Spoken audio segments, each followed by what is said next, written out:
Hey, I'm Scott McGregor. It's great to be with you. I'm here to talk to you today about meditation and mindfulness.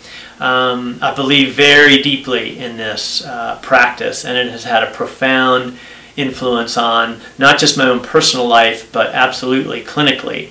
And just to say, there's also a huge body of research on mindfulness now. Just in the last 5 years there have been more than 2,000 studies. So you can feel confident that what we're talking about today and doing this practice is also supported by a pretty fair amount of scholastic rigor around it. So let me just tell you a bit about myself. I'm a clinical therapist, and I teach stress reduction at Mission Hospital, and I teach mindfulness to the veterans at the VA Medical Center in the Chronic Pain Management School.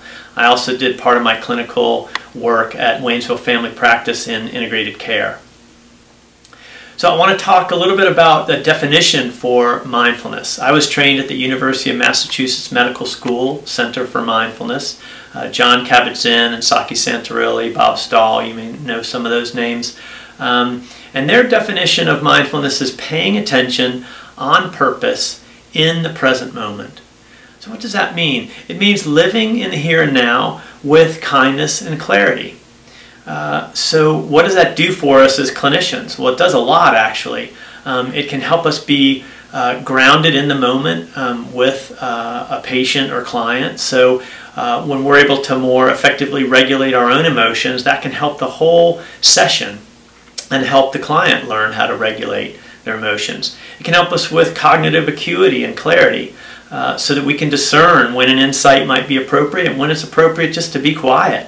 And then finally, there's a lot of research that's saying that meditation increases areas of the brain that have to do with compassion. So those are three pretty important reasons to be practicing meditation and mindfulness.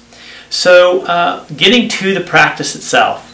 What I like to use in my class, and I teach the UMass medical model called Mindfulness-Based Stress Reduction, and I teach the participants that it's just dropping in. This meditation practice is about dropping into the present moment. So I use a pink tennis ball because I have 3 daughters, and so what we're doing is just dropping in. And when the mind wanders, as it will, we have something called the default mode network, and a Harvard study found we spend about 50% of our time in the past or ruminating about the future, worrying about the future. So when our mind goes off, just gently, with kindness, but with clarity, coming back and dropping back in to, in our case, what we're going to be practicing is with the breath, paying attention to our breathing. So let's begin. And really, when you begin a meditation practice, you really want to just start by sitting comfortably. Your feet can be flat on the floor if that's helpful. It can be helpful to raise the hips above the knees if you're going to be sitting for a long period of time, but you don't have to. Really just sit comfortably. But also with a certain dignity and respect for yourself and the practice. This is not something casual. You're not watching television or hanging out on the sofa. There's a certain intentionality to it, but a non-striving. We're not trying to get to a mountaintop or become enlightened. We're really just paying attention to what's happening in our life. So it helps to close the eyes. That can quiet the sympathetic nervous system. And so if you don't want to close the eyes, that's perfectly cool. You can focus on one spot on the floor or on the desk in front of you. And again, that'll help quiet that nervous system. And so that lets the body know, hey, I'm not under threat, so I can begin to drop in a little more effectively. So again, just sitting comfortably, maybe sitting in an upright posture, and it doesn't have to be, and it shouldn't really be rigid and stiff. It should be more flexible, but upright. So you're ready to meet whatever comes up in the mind and the heart and the body. So let's begin.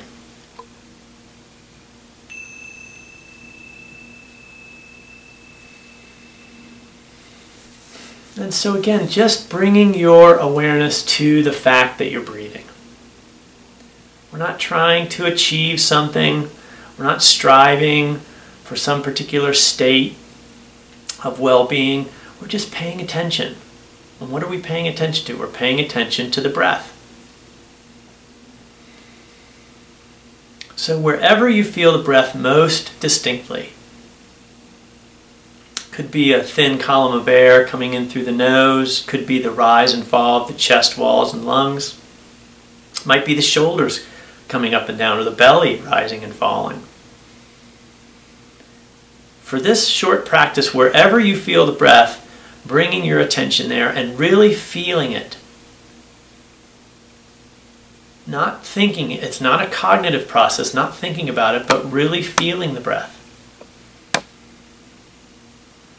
You might feel the coolness of the air on the inhale and the warmth on the exhale through the nose.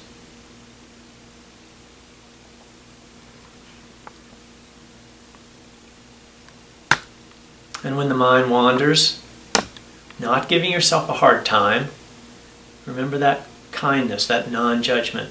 Just seeing it with some clarity and then returning to your breathing.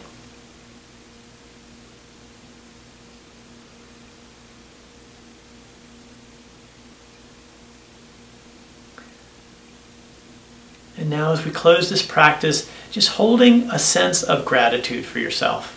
That you're exploring, you're willing to explore this as a beginner.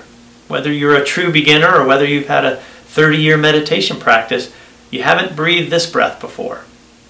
So holding some gratitude for yourself for exploring this practice.